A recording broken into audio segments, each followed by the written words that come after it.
Hello hi नमस्ते आशा करुँची भल थे समस्ते मु रूपा वेलकम करुँची मो चैनल मुन्ना ऋतु 143 को चलते आम वीडियो स्टार्ट करवा। आपण मैंने कखारू फूल बरा खाईदे कखारू पतर बरा खाईदे। आज आम बनवा कखारू बरा। चलते वीडियो स्टार्ट करवा। कखारू को भलसे चोपा छड़े धोईदब धोईकी गोटे जगार काढ़ीदब काढ़ी गोटे कोरोना नहीं कि तादेरे कोर बहुत भलसे छोट छोट पीस कर कोरीदेला तादेरे कटा पियाज भृषंग पत्र कंचा लंका पके गोलेब।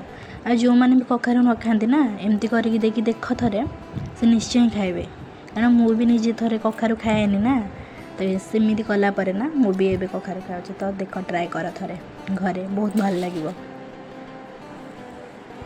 तापर एबे 4 चामच कि 5 चामच बेसन पकईदब आपन को जेतिकी आवश्यक से पकेबे। मु 4 चामच आदि पकईचे।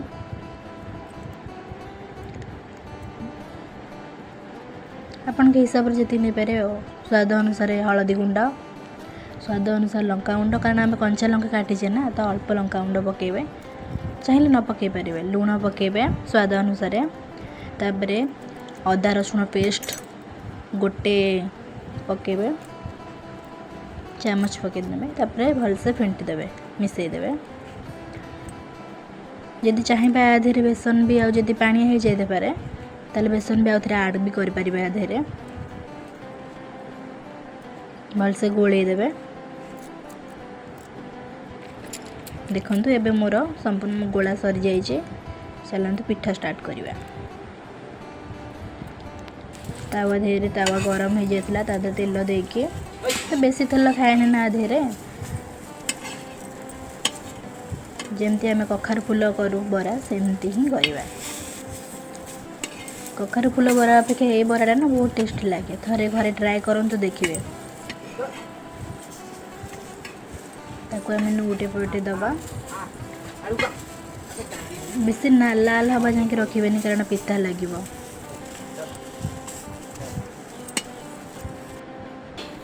देखो हमारा पिठा रेडी हो जाइए। आ मो वीडियोटी जदि भल लगी लाइक शेयर सब्सक्राइब करने को भूलें कहीं मुझे भल भल वीडियो पोस्ट करी आपण मानक अति आग जीव प्लीज सपोर्ट करेंगे। कखारू फूल पिठा आमर पूरा रेडी कखारू बरा आपण मैंने घरे निश्चय ट्राए करेंगे केमती लगुच मत कमेंट निश्चय कहे। रोची आपण मानक नमस्कार जय जगन्नाथ। आ देखा पुणी नुआ वीडियो रे।